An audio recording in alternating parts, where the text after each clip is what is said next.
afternoon, good evening, depending on when you're listening and where you're listening. Regardless, thank you for listening. The show is NXT Talk. We're going to be chatting about all things NXT and what an episode it was. We had 2 ladder matches, a bunch of stuff in the middle, some good, some not so good, but we're going to be getting to that very soon. We're your hosts. I'm Boris, and as always, I am joined by Matt. Bonjour! How's everybody doing out there? We hope you're doing well. Yeah, Boris, it was an interesting episode of NXT. I saw a couple people say that it was the best one. Jake Allenar on our board said it was the best one by far. I don't know if I would go that far. There was some hokey garbage right in the middle of this thing. Yeah, but exactly. It was okay, man. How are you feeling? What do you think? I am feeling all right. I'm feeling okay. Can't complain. Still on vacation. Loving that. Starting to get a couple work emails. A little worried about that. You know, got to answer stuff here and there. But outside of that, everything is honestly going fairly well. Man, I need to sleep. That's what I need to do. I need a proper sleep schedule. Just been so weird. But outside of that, honestly, everything is going real well.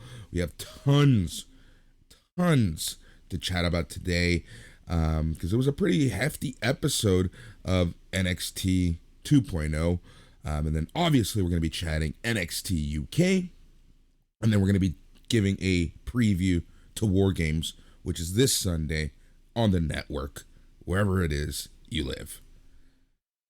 Yes, sir. Yeah, we kind of stopped doing the pick contest, but maybe we can bring that back on the fly just to see. But yeah, it's a very interesting War Games show that we have coming up. And I thought this was indeed a strong episode of NXT. Let's not dilly-dally too much, but homie, you gotta sleep. You gotta get some rest. It's good for you. It's good for your soul and body. Honestly, the issue is it comes down to my shoulder. It's just I cannot get comfortable right now. Can't get comfortable. It's hurting. But I'm still kind of refusing a lot of painkillers. I'm not going the I've seen this game too many times in this sport that we watch. But reality, like even Tylenol, like I'll take it when I absolutely need it, and that's the extent of what I will take. Well, and booze, but that's a whole other story. I feel you. Hey man, yeah, you gotta live your life. But I do hope you get some comfort there, buddy. That sounds brutal, you know. But yeah, I feel for you, man. Hopefully you can get that thing rectified as soon as possible. Oh yeah, for sure. Thanks, man. What's going on with you? Not too much. I just finished up a new video for Operation Sports yesterday. You can check that out. And just about WWE 2K, some of the legends that 2K hasn't brought into the fold as of yet. And yeah, just hanging in, slugging away, living my life. Same old, really. Yeah, exactly. That's awesome. Still playing around with this new mic, but I think I got it. I think I have the settings that work. So let's stick with this. When it goes live, I'll figure that out, because even the loop back to my ears sounds a little weird, but I've been noticing that it sounds a lot better once it's live. So I'm just gonna stick to what's working. But yeah, man, so before we might as well just get started. Like I said, we have a lot to get through, and we have a few shows to do this week. So I think we should just get right to business. But before we do, Matt, as the young guns, we are changing the world of podcasting. We're out with the old, in with the new. Star ratings are done. Every week we have a rating system du jour, which we kind of like to have it reflective of what we watched. We like to have a little fun with it, but every match is rated out of 5 something new. Matt, do you have any ideas what we're going to be using this week? Well, I think this show, just in general, but specifically this episode, focused heavily on Joe Gacy, Boris. So I think to celebrate the Joe Gacy character, we're going to go buzzwords out of 5 today on NXT Talk. I love it. Okay, we're going to use that. So the go-home edition of NXT 2.0 opened up with Vic Joseph welcoming us. He's with Wade Barrett and soon-to-be Raw superstar Beth Phoenix. Sign number 1. All right, so we see both sets of the women's War Games teams walking backstage. We see Team Gonzalez, which consists of Raquel Gonzalez, Io Shirai, Cora Jade for some reason, and Kaylee Ray. And then we see Team Kai, which consists of Dakota Kai, Crazy Kai, NXT Women's Champion Mandy Rose, and NXT Women's Tag Team Champions Gigi Dolan and JC Jane. The teams meet backstage on the top of the stage, and they start brawling to kick off the show. But this leads us directly into the Women's War Game Advantage ladder match, Dakota Kai versus Kaylee Ray. And Matt, I have to say, someone is listening, obviously, but this show, once again, had two matches that rocked to bookend the show and a bunch of stuff in the middle. And this match was a great start. Yeah, it was a very good wrestling match. Kaylee Ray was throwing herself all over the place, just trying to kill herself or someone else, Shotzi Blackheart style. But I thought the brawl to start the show was maybe a little forced, but whatever. It's pro wrestling; those things happen. I definitely like that they started in the action. The brawl directly led to the match. I started timing from the point that the ladder hit the ground. I think when Dakota kicked Kaylee Ray, or possibly the other way around. But yeah, and this was a very good all-action opener. And yeah, these ladies, they beat the crap out of each other. This was a dangerous looking ladder match in a lot of ways. Oh yeah, it was very dangerous looking, but I wasn't scared watching this match, right? Like, I didn't feel like I was watching and again, I don't want to sound mean, but I didn't get the same feeling that I got watching Ember Moon or Shotzi Blackheart in a ladder match. Yeah, like that the tag team ladder match that happened not too long ago. That was like sloppy and that was like dangerous. This had like the feel of danger in a well-worked wrestling match. That was the point. That was the aim. That was what they were going for, Boris. And the one time that I went, holy shit, that probably hurts. Well, there were two. There was the Kaylee Ray bomb on the outside onto the announce table. That seems to be part of her repertoire now, Kaylee Ray's repertoire. And the other time that I kind of went, oof, was when Dakota Kai did the double stomp onto Kaylee Ray as she was dangling on the ladder.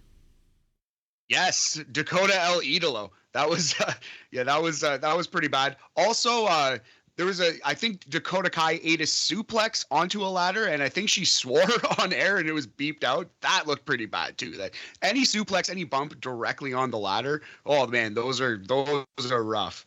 Braun Breaker took a really good one in the main event too. But yeah, this was all action, ton of fun, really good opener. Yep. The fans, the crowd, dude, this is actually something that I wanted to bring up here at this point. And obviously the crowd follows the product. They know this is all different. But the past few weeks, coincidentally, when we've been saying that the show hasn't been absolutely trash, the crowd's been super hot. This crowd last night was super hot. They wanted to have fun. They wanted to watch good wrestling. They got good wrestling, and they reacted accordingly. That's right. Yeah, it's a really good call. Yeah, the crowd definitely helped this show out a lot. And you always got to be a little suspicious about what's being piped in a WWE show, but you can see them standing on their feet. You can hear some unique chants. You can hear that this is awesome and stuff. So I think by and large, it was a genuine crowd response that we heard on this show. Yeah, exactly. So, to end the match, Dakota Kai was climbing for the briefcase. Ray grabs her foot, pulls her down. At this point, the Crazy Kai is upside down on the ladder. Kaylee Ray uses Kai to climb up the ladder, but Kai sends her back to the mat. Ray kicks Kai in the jaw, knocking her upside down position to the mat. Kaylee Ray climbs up, grabs the briefcase. Whew, I wish. Brutus the Barber briefcase? That's exactly what I was thinking. Retrieving it for the win and the War Games advantage, interestingly enough. So your winner, Kaylee Ray. Matt, I have to ask, what's the logic in the faces getting the advantage? Well, Boris, I think, and they do this a lot, but I think we could be seeing a babyface heel turn mid-match, and I think that's how they get away from this. So I'm not exactly sure who's going to turn, how they do it. We'll talk about that in the wrap up when we preview War Games a little bit. But yeah, I think that's what we're getting to here. I think that's how they're going to do it. There's going to be a heel turn right away. Like the second baby face that comes in is going to turn heel and abandon the match. That's my opinion. Yep, I think you're right. But again, we'll talk about that when we chat and give our full official preview. All right, so after the match, Kaylee Ray's music is hitting. We see both teams backstage. One is celebrating, one not so much. And Kaylee Ray continues to celebrate as we end the segment. Having said that, Matt, how would you rate this match? I thought it was very good. I wouldn't call it great, but it was a strong ladder match. It went about 14 minutes, 14 and a half, I believe. And yeah, Kaylee Ray wins. It's an interesting build to War Games. I'm intrigued to see what's going to happen next. I would go 3.5 buzzwords out of 5, Boris. It's a 70% all-inclusive percentage on this one. Yep, I agree wholeheartedly with you. All right, so after this, we see how Cameron Grimes' challenge cuts into the hair v hair match in the Lucha de Apuestas match at War Games last week, and how later in the show last week he was insulted by Andre Chase. We see a video from earlier this week with Chase ranting about how Grimes tried embarrassing him in front of his students, and that behavior will not be tolerated. Chase said Grimes is about to receive an Andre Chase University-sized ass whooping as we head to break. Yeah, perfectly fine. I like that they put a point on this promo because it was really good. So I definitely... like when you hit on some gold, remind the people, like don't be afraid to tell them, hey, this segment was really good. Remember this? Exactly. It's simple. It's simple storytelling, simple ways to remind the audience and kind of highlight we're not always shit. Exactly. And those instances are few and far between these days. So when they come up, take advantage of them. Exactly. All right, back from the break, the Grizzled Young Veterans are trying to break into someone's locker when Ikeman Jiro interrupts. They hush him and tell him this is a very sensitive operation. Kushida then interrupts, and they won't keep quiet. They being himself and Jiro. Brooks Jensen, Josh Briggs walk up and ask what the Grizzled Young Vets are doing, as this is apparently their locker. James Drake, Zach Gibson hurry away. Jensen and Briggs ask Kushida and Jiro what the Grizzled Young Veterans were doing. So I think we're at the point with Jacket Time where everything they do is not just bad, but pretty embarrassing. Like, I am routinely embarrassed when this team is on the screen, and it sucks because Kushida's amazing in the ring, and Ikeman Jiro's character by itself was pretty good. But this super obnoxious version of these guys just screaming at the top of their lungs nonsense, like, all the time, and their dumb entrance, it's just ruined both of these guys for me. I hate Jacket Time. I hate it. The only positive that I see out of this is that A, they're employed, and B, they have TV time. Like, literally, that's all. That's true. I'm trying hard to not crap on this because I want to, but those are my only takeaways.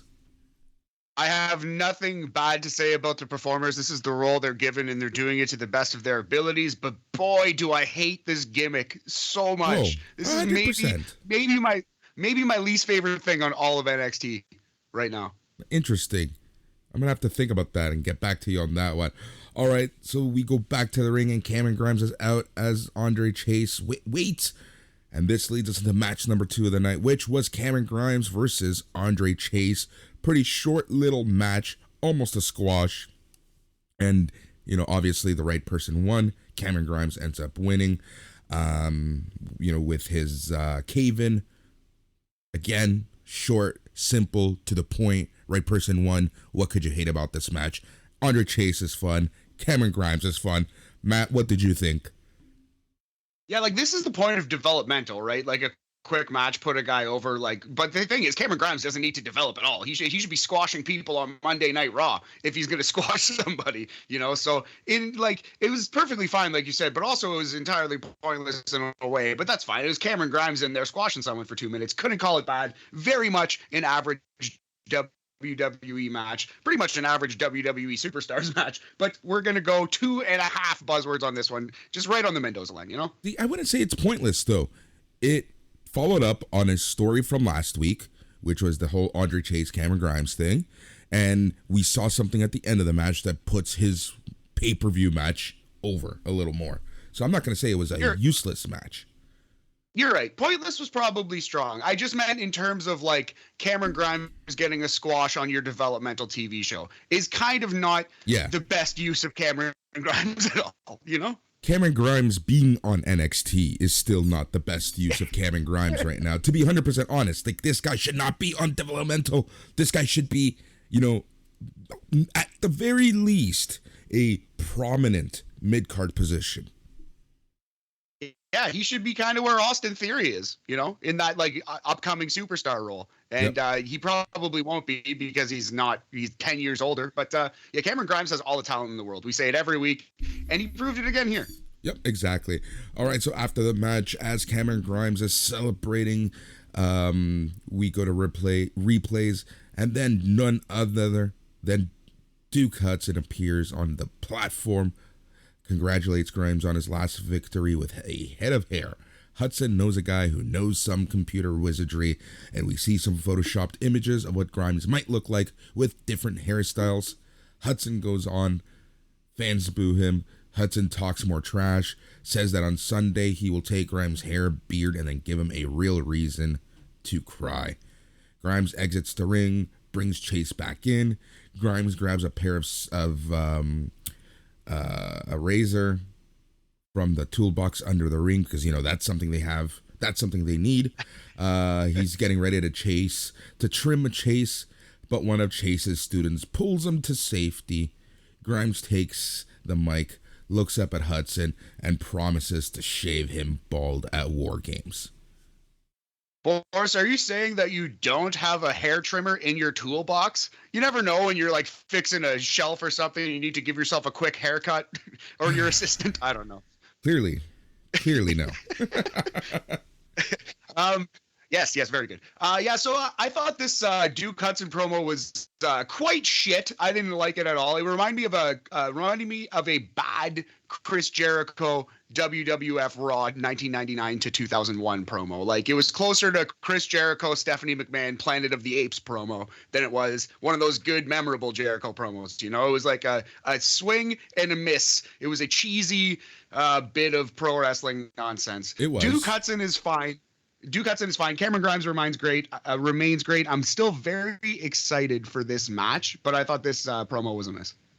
It was a miss, but I'm not going to give that L to the performers. Dude, anytime that you're showing images that are photoshopped to the mass audience, you know you're doing something wrong. Yeah, right. It's just such a cliche, dumb gag from 2 decades ago. It's just like, it's not funny at all. It's just not funny at all. The only person who can tease pictures and get it over on WWE programming is Ric Flair on Elizabeth. Exactly right. That's the only time it ever worked and will ever work. All right, so the announcers reveal that fan voting on the WWE website and social media has determined that Johnny Gargano will represent Team Old School in tonight's Men's War Games Advantage ladder match. We see Team NXT 2.0 walking backstage as we head to commercial. Do you think these were legitimate? Do you think the voting results were shoot results, Boris? Looking at the two performers, I would say 100% yes. Yeah, I think so. Maybe they planned on this anyway, but I do think these are the people that the fans would have voted for. Yeah, exactly. That's honestly what I think. Because, you know, it makes me wonder, you know, and we'll talk more about this on Sunday. You know, would WWE... would the powers that be want to put Johnny Gargano in these prominent roles, not knowing his contract situation? That's interesting, but I think he's still such a professional and such a good hand that you know you're going to get a good performance from him. Like, it's not Johnny Gargano that I'm afraid of. It's more WWE not knowing what he's going to do. Are they going to want to prominently feature him where he could end up on a different show literally next Wednesday. Yeah, I completely understand you, but I think he lost the match, and he's still the best choice to get a good match out of Braun Breaker. Like, it's still, I think the means justify the end, or the end justify the means, or you know what I'm saying. It makes sense. Yeah. Oh, I 100% I do. All right, so back from the break, we get a vignette for a new superstar, Idris Enofi, ahead of his brand in-ring debut tonight. He says people tried to mold him into what he would be. He was told he'd never make it out of Inglewood, California. Good old LA boy. Inglewood, interesting area. That's where LAFC plays, just so that people know. Nice. You, of course, are an LA boy yourself, so you're up on that. So yeah, this guy is now instantly one of Boris's boys. 100%. He says he dealt with struggles and the doubters, everyone wanting him to fail, but he signed up to give 5 years in the U.S. Navy, where he was later told he had accomplished all he could. He was then once again surrounded by doubters wanting him to fail. He goes on about how he and his first NXT opponent, Solo Sikoa, are not very different, as they both fought in the streets to survive. And Ofi says he will prove to his doubters that they are wrong, and he strives to be the epitome of excellence. Epitome, but yes. Epitome. Yes, it's the epitome. Epitome. Yes, no, that it's the epitome of excellence. This was fine. I'm definitely interested in this character. He seems like he's going to get a little push here, although the first match didn't go so well. Well, that's developmental at this point. Right. All right, so fan vote.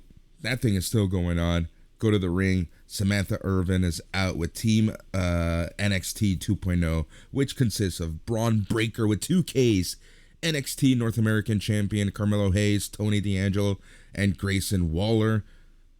Trick Williams is also there. She brings up how Johnny Gargano has been voted to represent Team Black and Gold, which is interesting that they called him that. They might as well call them Team Uncle H at this point. Team, you lost to AEW, so you're going to lose on Sunday.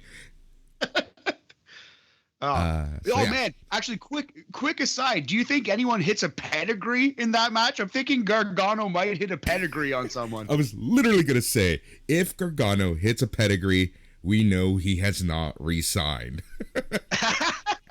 Yeah, exactly right. That's so funny. We should, one day we're going to have our own gambling wrestling thing, and that would be a prop. Does Gargano hit a pedigree? Plus 500. I'm betting yes.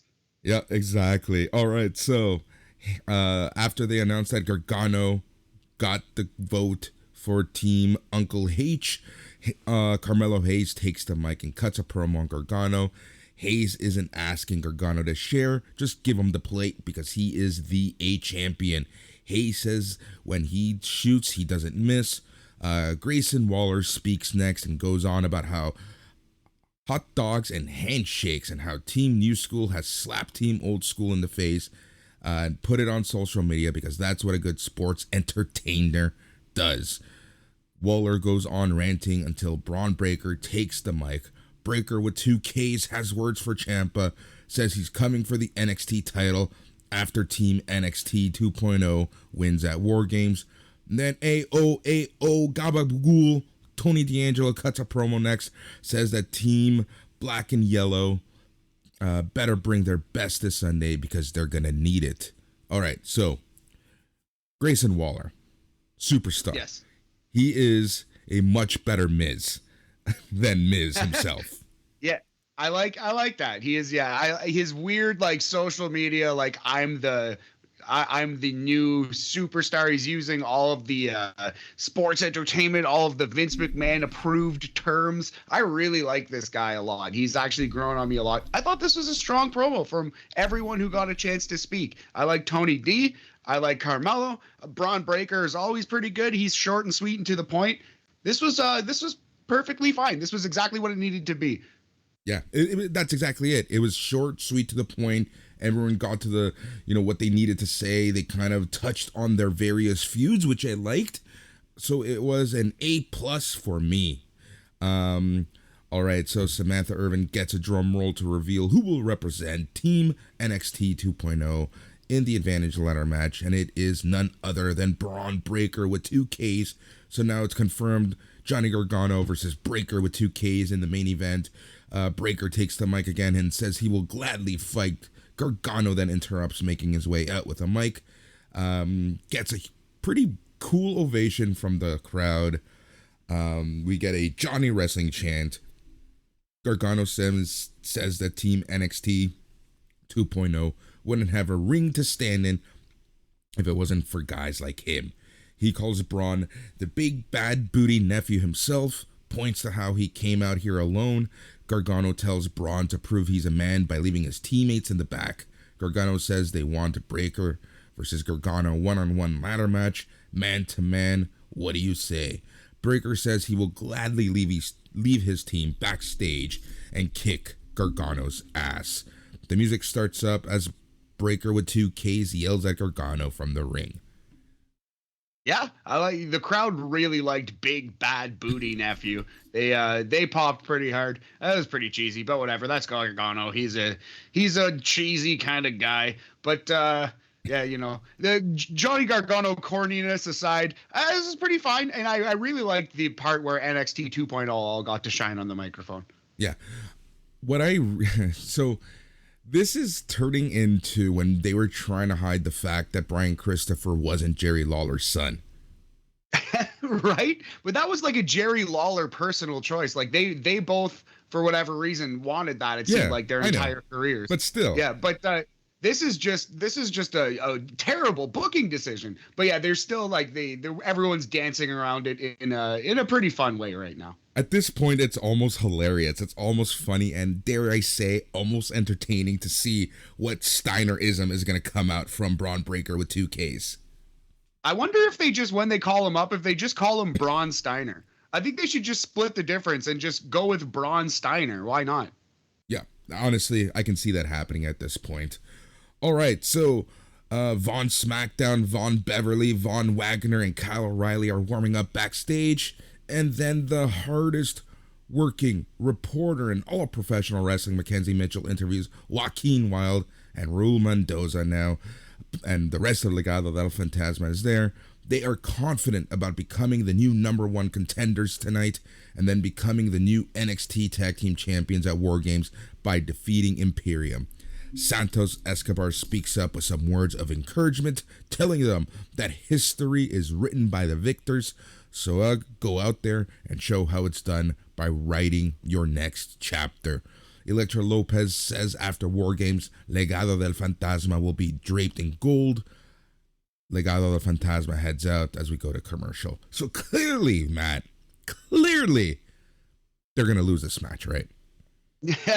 Well, yeah, Zion Quinn's getting a huge push. So, yeah, I think I have no faith in Legado to win any match. I thought they were going to lose the tag team match. I thought Santos was going to lose to Zion Quinn. I thought they were going to book Elektra Lopez versus Cora Jade and beat her. You never know, Boris. Remember when these guys were tapped to be part of the War Games match just a few weeks ago? Oh, man. In some alternate universe, we have a Legado del Fantasma versus Hit Row War Games match, and it's dope. It's really good. Yep. Take me to that universe, please. All right, so back. Fuck. Here we go with this. We have hit the time where we read our notes and we see the letters MSK and we both just put our heads down and go, oh my God, not this again. Yeah. So Wesley, Nash Carter are still searching for their shaman. They're driving a car and the GPS tells them that they've finally reached their destination and the shaman is inside. They get out all excited. They're a little nervous about going in, but they knock on the door and are blinded by a bright light. When the door opens, we see a shadow. Can't make out who the person is. They're shocked. They stare at each other and they both say it's him. There was some cheesiness with the GPS that I don't even want to bring up, but this was the gist of this, whatever it was.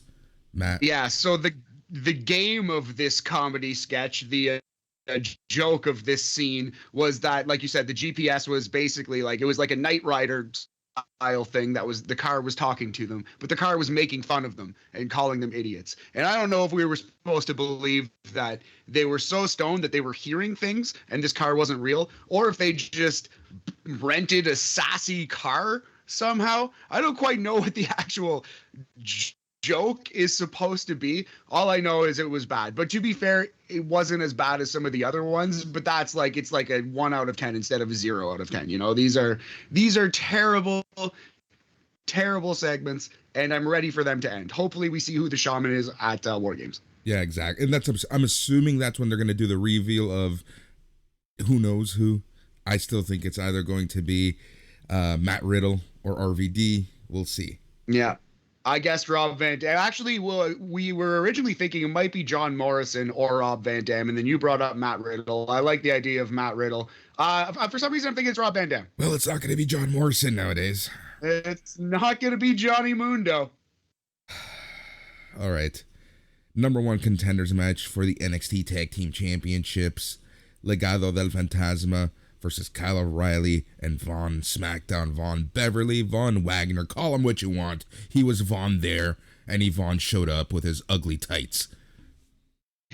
And let's move on. No, I'm just kidding. But we got to talk about this match a little bit. But I did think it was a pretty standard WWE tag team match. Legado del Fantasma technically sound like they're really good. Kyle O'Reilly, obviously, technically sound, but kind of going through the motions a little bit. Von Wagner is figuring it out, but he's got a real something. Like, he's ahead of, say, the Brooks Jensens or even the Cora Jades. Like, he's pretty good in there. I can see why they kind of gave him a taste on SmackDown already. He's pretty close to ready, Von Wagner is. You think so? Like, really? I do. Really, interesting.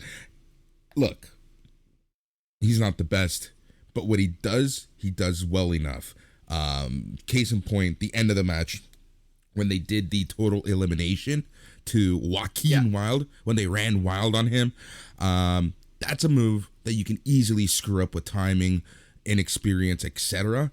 And it looked okay. It looked good enough. It looked passable for television.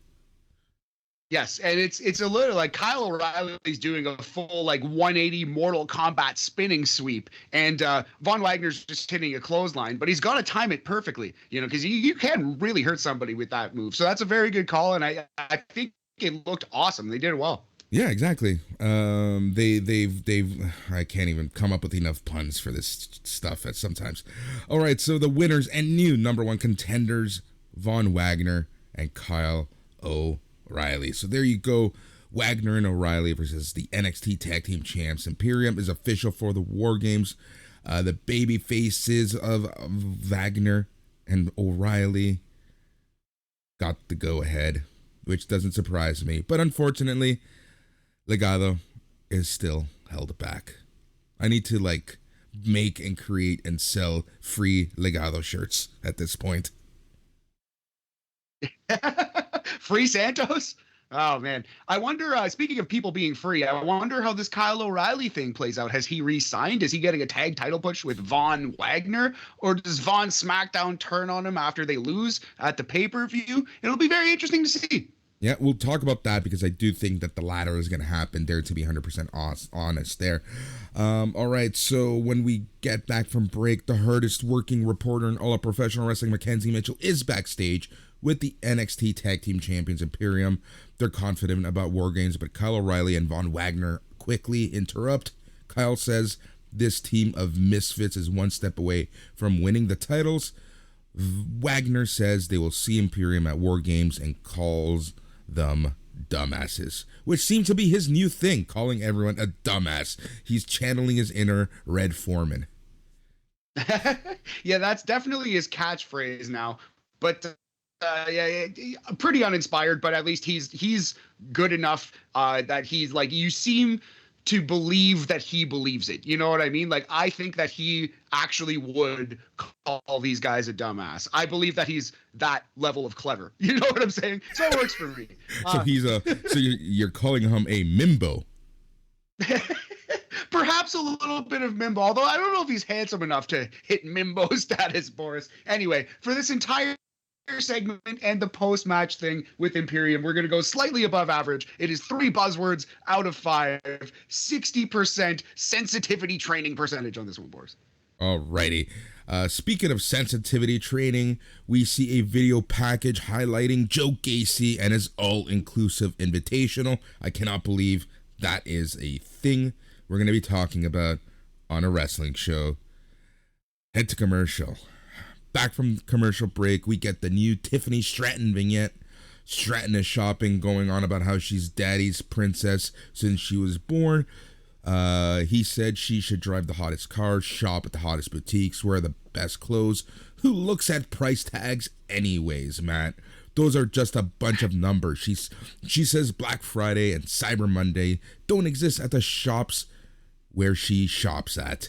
Stratton says her father told her she can be anything she wants, and she wants to be an NXT superstar. Yeah, so cool. Like I don't know why she wouldn't say WWE superstar. She wants to go to NXT. That's what she wants. Aim higher, girl. But yeah, this was a promo. She's all right. It wasn't like it wasn't terribly offensive or bad, but it was just like I think they're doing this character much better with Xia Brookside in UK already. So I don't know. I don't know about this one. Yeah, I don't know. We'll see. I'm intrigued by this character. Almost a little nervous about how many times they're going to be saying daddy, but we'll cross that bridge when we have to. All right. Now the low point of the show, which is weird for me to say just because of how much I really do like Joe Gacy, but this just did not work for me. So it's time for his all-inclusive invitational, his warm-up before facing NXT Cruiserweight Champion Roderick Strong at War Games. Harlan is standing behind Gacy, and there are 3 jobbers, 2 males, 1 female, looking right at them from across the ring. Gacy talks about how this looks like the future of their NXT Cruiserweight division when the Diamond Mine has created a toxic and unrealistic environment. Gacy says in his world, there will be no more height requirement, weight shaming that prevents greatness, no more gender bias that stands in the way of progression. Gacy says tonight he invited those competitors to give him the best in front of the world as he prepares to dethrone Strong at War Games. No, NXT conflict resolution, he says. Gacy asks us to sit back, relax, and enjoy this glimpse of the future. Stuff happens. Gacy ends up winning. Right before he gets toe-to-toe with the female, Diamond Mine shows up, which is interesting because, Matt, I have to ask you, who's the face? Who's the heel? What's going on in this program? Yeah, so well, there's shades of gray all over the place, blurred lines, if you will, Boris. But I do think Diamond Mine at this moment are baby faces. I think even Malcolm Bivens is not. He's not going like, you fans are idiots. He's not saying anything like heelish in his promos. He's not like a rah baby face, but he's also not insulting the audience at all. I think he's pretty baby face in his delivery, in his verbiage. So I think at this moment, Diamond Mine are baby faces. Honestly, and that's what I assume as well, because when Malcolm Bivens comes out, he says this spectacle wasn't needed. But how about some real competition? Bivens says this is actually history because it's a first and last Joe Gacy invitational, as the Diamond Mine will shut Gacy up for good on Sunday. Gacy says Bivens' aggression is not needed, but he does respect his passion. Gacy asks Bivens to leave his people at ringside, but allow him to speak with Strong in the ring. Strong and Bivens enter the ring now. Bivens says Gacy has messed up. Gacy asks Strong if he always has Bivens speaking for him. Strong rocks Gacy out of nowhere, levels him, and then we get a handspring clothesline. The Creed brothers enter the ring, but Harlan pulls Gacy to safety. Harlan and Gacy are standing together side by side at ringside, staring down the Diamond Mine. Everyone is smiling. Everyone is looking angry. The Creed brothers just want to fight. What did you think of this? I thought this was, other than Joe Gacy beating the crap out of that small first jobber, hitting an awesome doctor bomb, which I did like. I thought this was terrible throughout. Like the Gacy promo that started, the Gacy promo that started, it sucked. The of like an intergender match was just dumb, just lazy, and I am very glad they didn't go through with the intergender match because I personally hate intergender wrestling. I think it's just terrible and dumb. But yes, and then Diamond Mine comes out like for a DQ in this 3-versus-1 gauntlet thing. And this was just, it felt more like a waste of time and a bad idea than anything interesting. Although Joe Gacy getting a chance to squash a little guy was fun. That was cool. Yeah. But it wasn't needed, right? Like, if we're going to be talking about things that weren't needed in the show, you talked about Andre Chase and Cameron Mines. But to me, this came to mind. This came to Diamond Mine. Back out. Yeah, man, I agree with you. Like, this made me less excited for Roderick Strong versus Joe Gacy, which actually should be a really good match. But, I don't know. Because I know where it's going, and that's Joe Gacy, Cruiserweight Champion, and God, that's going to be bad. And we'll talk about that again. Overall, yeah. Overall, I would say this was a giant fail, waste of time, very bad segment. I'm going to go 1 buzzword out of 5, 20%, giant fail, conflict resolution percentage. Get it out of here. All right, the hardest working reporter in all of professional wrestling, Mackenzie Mitchell, is backstage with Solo Sikoa, asking about tonight's match with Idris Enofe. Solo gets what Enofe said earlier, but this isn't the Navy, and it's not Inglewood. Solo goes on about their match, but Boa interrupts. For some reason, I don't know, this is stupid. Boa rants about it, and Solo says he doesn't understand Boa or his language. Solo walks off as we go to commercial. So yeah, Boa is looking like panicked, and he's like kind of grabbing at his chest a little bit or something, and he looks like he's in pain and panicked, and he's not wearing the face paint yet. These are important distinctions here on NXT Talk for this terrible character. Please continue. All right, back from the break, out comes Solo Sikoa to a pretty soundable pop. NXT newcomer Idris Enofe is out next after winning his debut over Malik Blade on 205 Live 2 weeks ago. Enofe heads to the ring. Alicia Taylor does her thing. And then we begin this match, which again, didn't last long, but in my opinion, kind of served its purpose at the end of the day, but it really wasn't the best showing for anyone.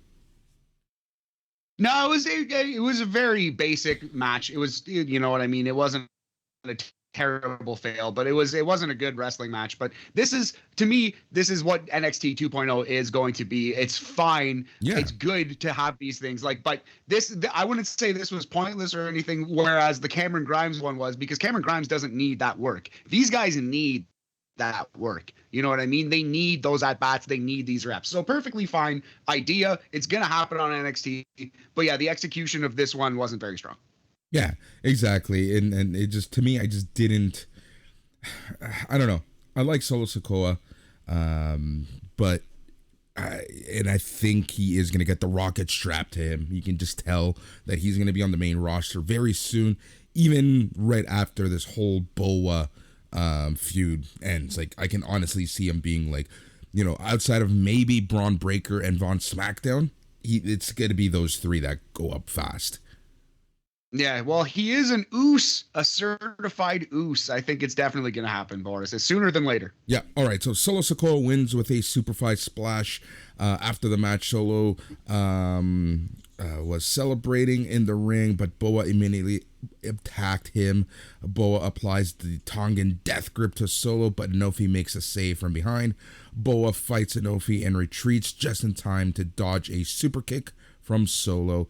Boa heads to the back as Solo helps Enofe back to his feet. So I guess much like how there must always be one crazy woman in NXT, there must now always be one, possession, some like spooky demonic force in WWE. And I guess that spooky demonic force has now fallen on Boa's shoulders. He is the spooky character. Apparently. Sure. Why not? Persia Peralta and Indy Hartwell are backstage. Indy gets a phone call from the hospital, and a doctor tells her that her husband, Dexter Loomis, is gone. Oh shit. Oh no, he's gone. Indy is worried. Persia wonders if she's going to have to do what she did 2 weeks ago, and that's work a handicap match.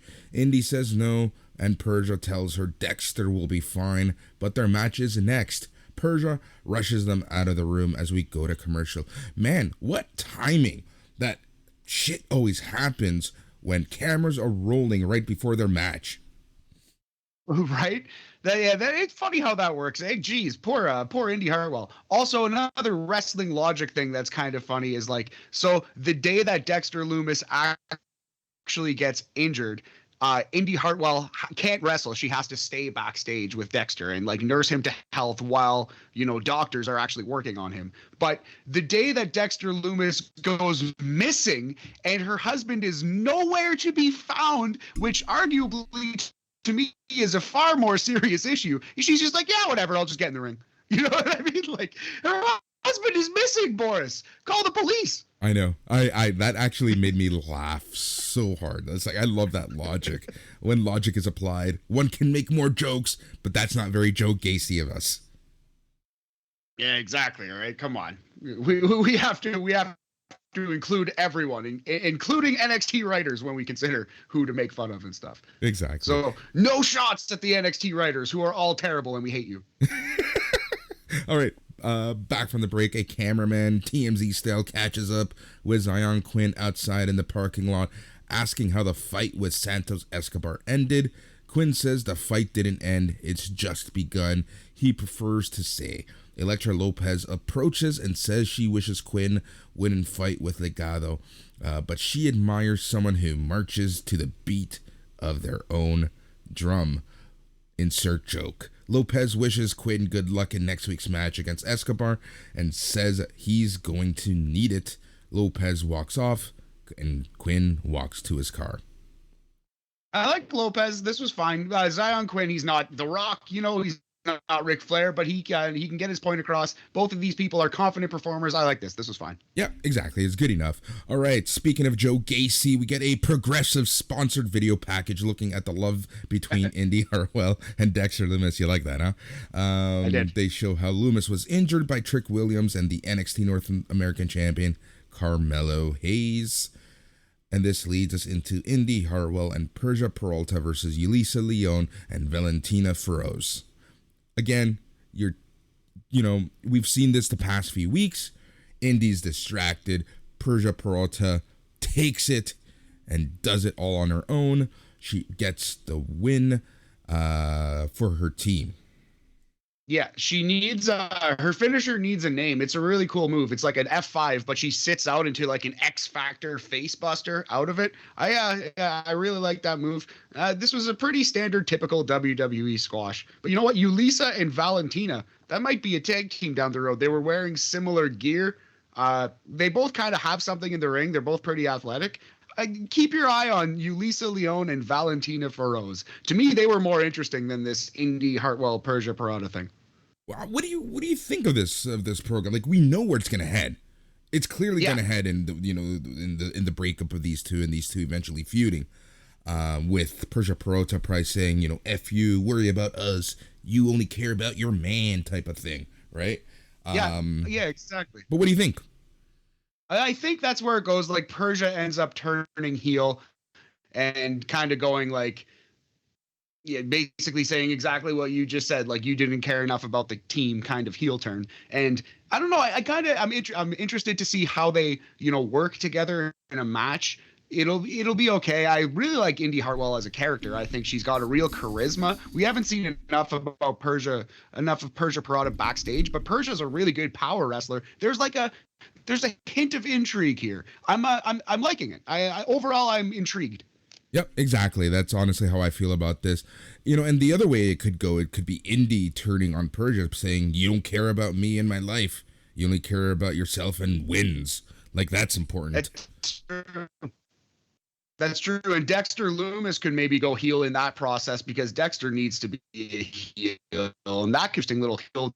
We can see how this whole thing plays out. But yeah, for the match overall, I would say pretty average. We're going to go 2.5 buzzwords out of 5. It's a Mendoza line kind of match, buddy. Yep. And then this leads us straight into the main event, which was for the War Games advantage between Johnny Gargano and Braun Breaker this was a ladder match.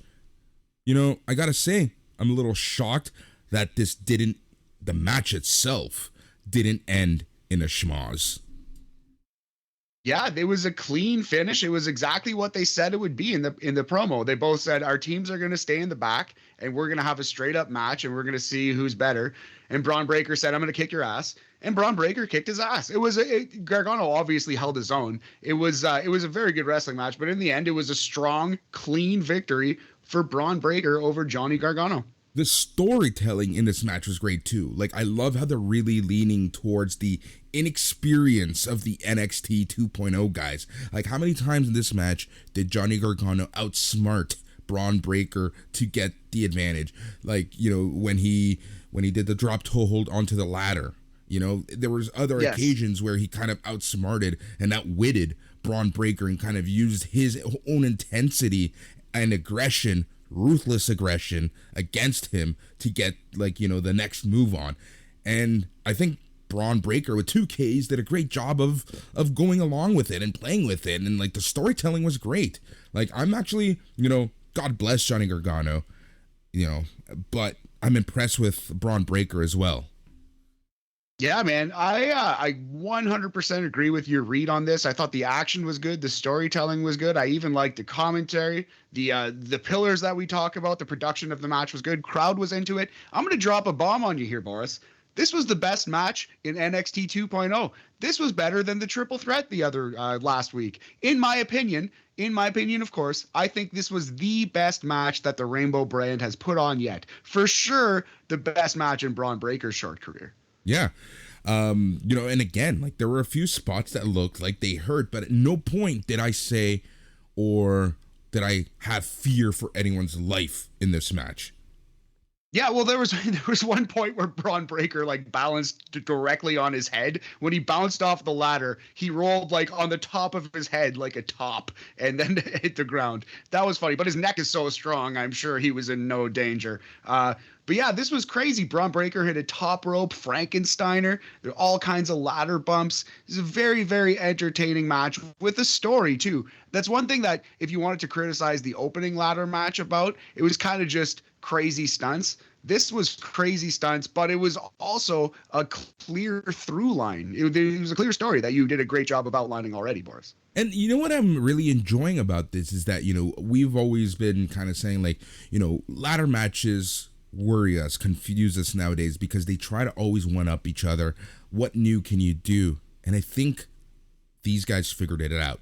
Having a good story in a clean match where obviously you are going to use the ladder, you are going to do some spots, but it's not going to be, you know, Jeff Hardy versus Edge type of match. Yeah, exactly. Yeah, it wasn't two guys like trying to. Yeah, it wasn't a Young Bucks ladder match. Yeah. Exactly. It wasn't a Young Bucks ladder match, and I don't say that as an insult. It's just, you know, a different take on it, like you said, a different style. But I really liked this a lot. I thought it was great. Best match on the show. I thought it was noticeably superior to the opener, but the opener was very good too. Yep. All right, so they're trading strikes at the top of the ladder. Gargano slammed the briefcase into Braun's face, sends him all the way down to the mat. Gargano is kind of, you know, he's a little tired. He's a little daisy. This gives Braun time to pull him down to the mat. Gargano lands hard and ends up on the floor. Braun climbs back up the ladder, retrieves a briefcase for the win and the advantage for Team NXT 2.0 at War Games. So your winner was Braun Breaker. Yeah, I really like the final spot too, because his finisher, Braun Breaker, is the press slam into a power slam like Goldberg. So he basically did that. He pulled Gargano off the ladder into his power slam. So it was kind of like a variation on his finisher. And then Braun Breaker climbs up the ladder and wins clean. I thought this was great, man. Like I've already said, best match of 2.0, best match of Braun Breaker's career. We're going 4 buzzwords out of 5, 80% body shaming percentage, Boris. Very cool. I agree with you. This was a very fun, entertaining match. Like I said, you know, they being wrestlers, regardless of organization, are starting to figure out like the formula for how to keep ladder match is entertaining, and this one followed that, right? Like having a good story, good wrestling. You're obviously gonna have to use the ladder, or else what's the point of even having a ladder match? So I really enjoyed this. So obviously, it wouldn't be War Games if the Go Home show didn't have a huge brawl between the two teams to end the show, which is exactly what we got on this show to end the show, which is the Go Home show before War Games. It's cliche, but you almost have to do it. So you can't really hate on it. But it is very cliche. You knew it was coming. Oh yeah, exactly. And I'm fine with that. I am fine with that. But what I liked is that they kept it short, and it literally, like, as the fight started, let's just wrap it up. Everyone knows what's gonna happen, right? Yeah, exactly right. So yeah, got it in, got it out, got out on a good note. Lots of action. This was fine, man. A good episode of NXT with some terrible nonsense in the middle. Like the MSK thing was bad, the Joe Gacy thing was bad, but everything else I kind of liked. Yep.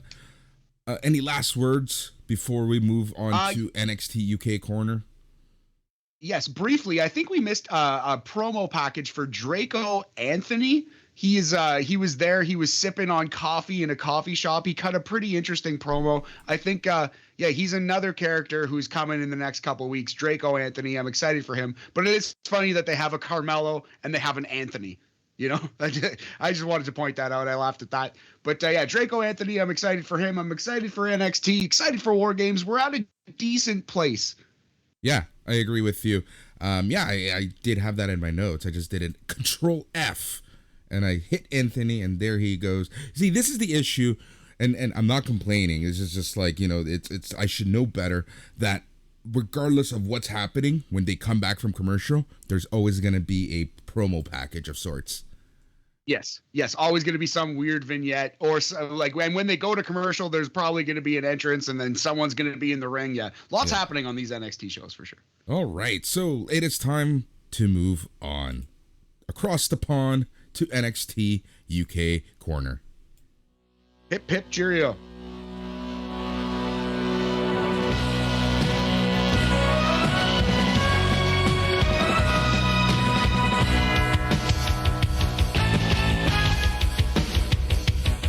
All right, it is time for NXT UK Corner in what we typically call the best hour in WWE every week.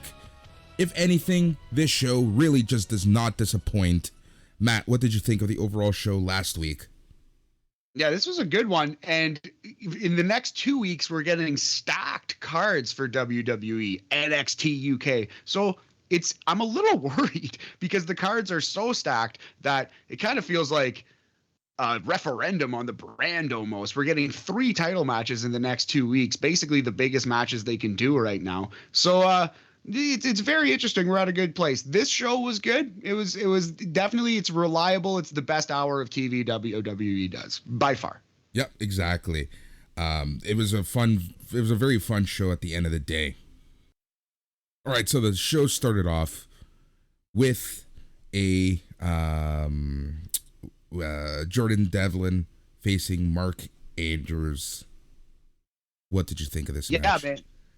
So my question to you, Boris, is what was my problem before? What did I not see in Jordan Devlin? I think he was such a Finn Balor ripoff, especially as a babyface, that I just couldn't get past it. I was just like, oh, this guy's a worse version of Finn Balor. But Jordan Devlin's actually like incredible. He's a really good wrestler. Yep. Honestly, I really don't know what you didn't see, or what you didn't see, what you saw in him. I have no idea. One of your more controversial things. It's almost like saying that Santos Escobar isn't better than his counterpart. Andrade El Idolo. Andrade is better than Santos. No, one day we're going to have a great debate. We're just going to spend 20 minutes on that topic. Yep. But yeah, man, I thought this was a very strong match. Both guys are awesome. 2 veterans of NXT, all action kind of match. Devlin wins in 9 minutes and 47 seconds with his Devlin's side suplex, which is a pretty interesting move. He grabs a guy by the wrist who's laying on the ground, a prone opponent, and picks them up into a suplex in one motion. It's a very, very nice move. And yeah, Devlin wins pretty clean, and Jordan Devlin's still killing it in NXT UK. I was wrong about him. Do you know what this finisher is actually called? What's it called? The Devil Inside. Yeah, the Devil Inside, because he's Jordan Devlin, and it is the Devil Inside, Boris. It's a pro wrestling. It could also be a homage to In Excess. Oh, I'm not a big In Excess guy. I didn't realize that was the thing. Anyways, any match that has a Canadian destroyer gets an A from me. So, what did you think of this match? How would you rate this match, I should say? Top rope Poison Rana as well. They were busting out all the stops in this one. We're going to go 3 3/4 supernovas for this 75% B plus crumpet percentage. I could have done with 5 more minutes, honestly. At 9 minutes and 47 seconds, it didn't overstay its welcome, but I wanted more. But yeah, hey, that's good. I totally agree with you there, but you know, I kind of like I like these shorter matches sometimes, especially for these 1 hour shows. Unless you're cutting back on a match, you might as well keep stuff like, 10, 12 minutes. I think that's a fine time. All right, so after the match, it was announced that Ilya Dragunov will put his NXT UK Championship on the line against Rampage Brown next week.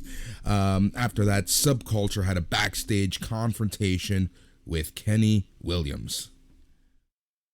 Yeah, Kenny Williams getting some heel work. It's going to be, I like this pairing. We need to see more of Kenny Williams, so put him in a prominent spot. Let's go. Let's go, NXT UK. Good call. And then it was a 5-star match between Isla Dawn and Aaliyah James. Obviously, Isla Dawn won with a royal flush.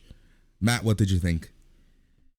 Yeah. Is that what her move is called? The royal flush? It was the old Victoria fireman's carry, like into a spinning sidewalk slam, if you remember that move. I believe Victoria used to do it. It was kind of her signature move. It wasn't her finisher, but yeah, it was it was a wrestling match. It was perfectly fine. It was pretty average, squashy kind of thing in my opinion, but yeah, I knew you were gonna go high on this because Isla Dawn was in it. Yep, exactly. Isla Dawn was in it. What more could you expect? All right, Xia Brookside. What do you make of this character? What are you thinking of this character? Is this exactly what the Tiffany character stateside is going to be? Yes. Just for the previous match, we're going to go 2.5 supernovas. What? Pretty average match. Get out of here. Get out of here. You're done. It went 420 YOLO Blaze it, Boris. It was only 4 minutes and 20 seconds. Come on. Come on.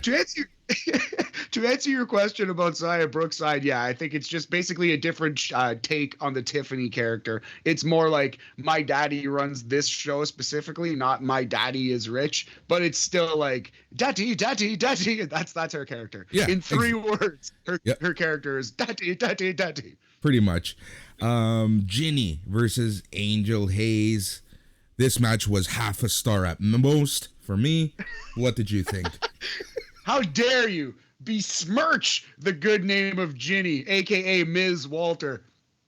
The new power couple of wrestling, Ginny and Walter. No, I think this was the exact same as the previous. It was a straightforward squash. Nothing wrong with it. Ginny cut a perfectly fine promo on the way to the ring. She cut her old man, which means there's a chance that we're going to get Ginny and Walter together on screen, which would be awesome. I think that would be really, really great. It would help both people a lot. We're going to go 2.5 supernovas out of 5. Ginny wins with the makeover, which is an elevated X Factor out of the corner. Yep. All right. Nina Samuels is honestly turning into the highlight of the week for me. Like, this next promo was absolutely hilarious, and this was the most Billy Kay thing she's probably done. Matt, do you want to describe this? Yeah, it was a pretty typical situation. She has her show. she's doing her show backstage, but nobody in the entire WWE NXT roster knows or cares about the Nina Samuels show. So they just completely ignore her as it's going on around her. So Miko Satomura was training with Amelia McKenzie, I believe, while Nina Samuels does her show. Amelia basically says, "Hey, Nina, you have to leave. Get out of here. We're doing work." And Nina Samuels, completely oblivious, goes on her Billie Kay way and continues to Nina Samuels show it up. So yeah, this was about a bit of fun. She is the new Billie Kay. We've been saying it for weeks, and hopefully she finds a better fate than Billie Kay did. Yeah. Well, we'll see. All right, the main event was for the WWE NXT UK Heritage Cup. It was Noam Dar with Shaw Samuels versus Sam Gradwell.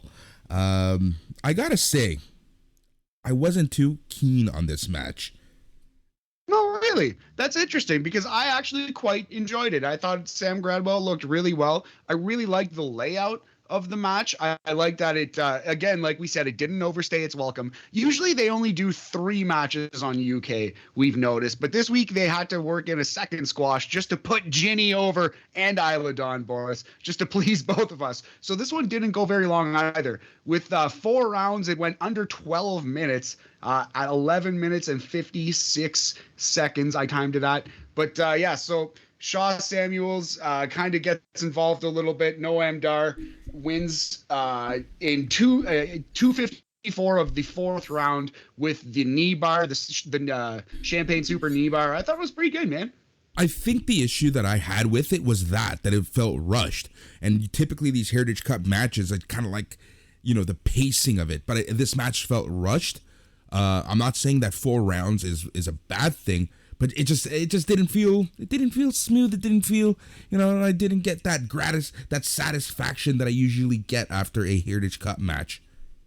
Yeah, that's fair, man. I can't argue that, but yeah, I did go 4 rounds and there were falls in 3 of the rounds, right? So round 1, Gradwell wins clean with his fireman's carry into the powerbomb thing. It's basically Darkness Falls from Evil's move in New Japan. And then round 2, Noam Dar wins with the Nova Roller, which is basically his Trouble in Paradise. Round 3, Sam Gradwell is saved by the bell because he's in the knee bar. And then round 4, right at the end, he taps out so he cannot get saved by the bell a second time. I actually really like the match. I really like the layout.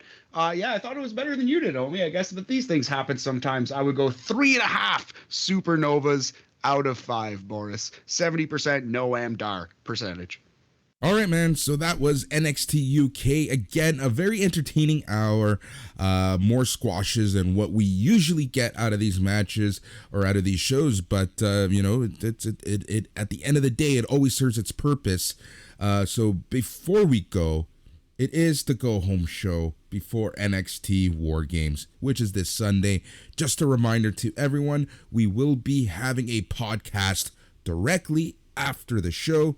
There will be no after party for patrons. And it's just, at the end of the day, it's just timing. It's NXT. It's timing. It's NXT. It's NXT. It's NXT. Yeah. Exactly right. Yeah, that's fine.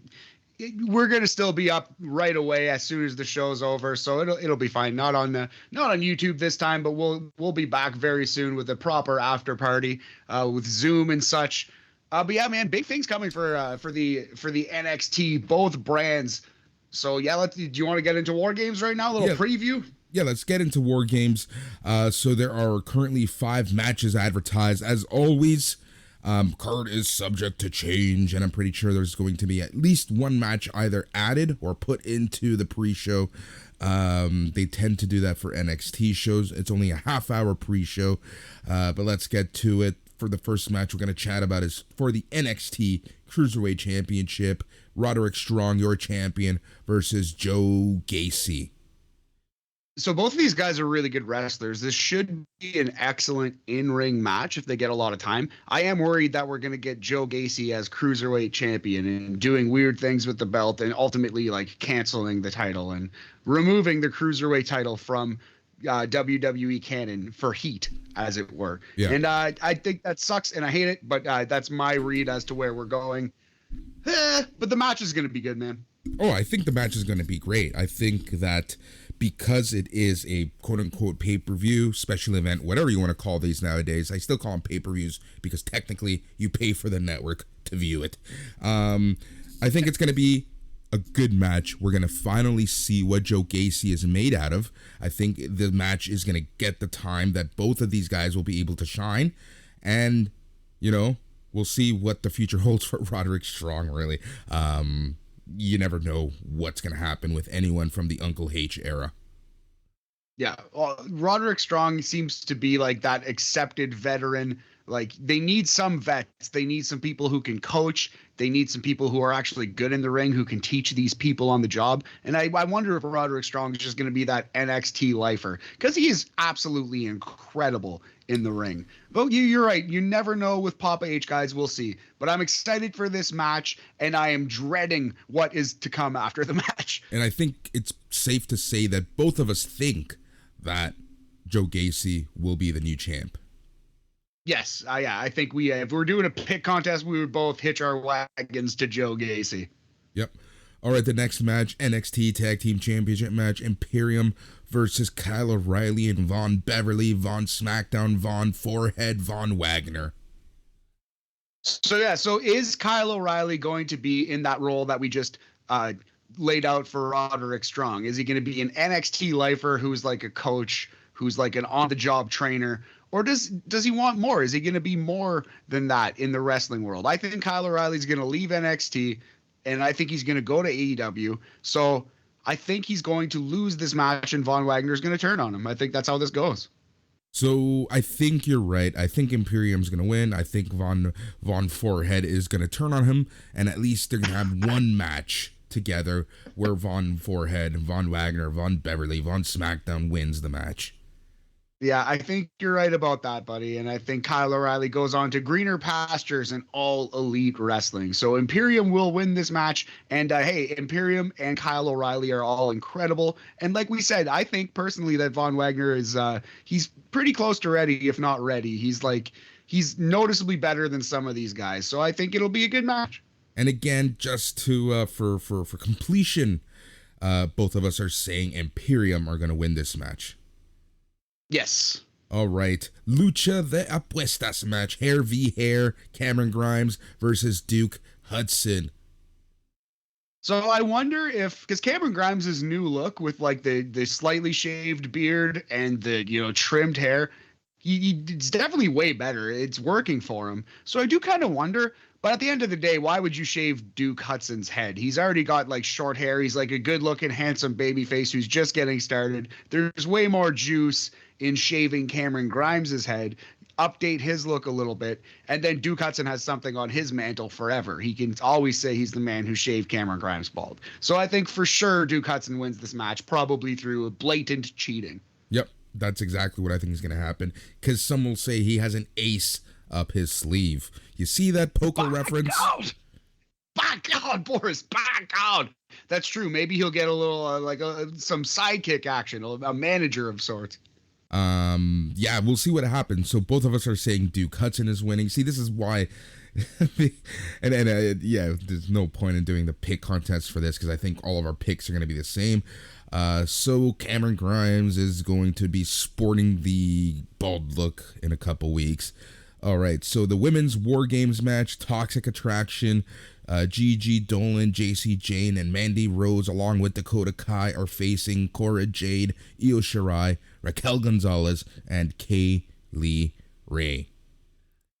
Yes, so I'm not sure if it's going to be Io or Kaylee, but my prediction, I'm going to go with Kaylee Ray, comes in as the second baby face of this match, and immediately turns on whoever is her partner in the ring.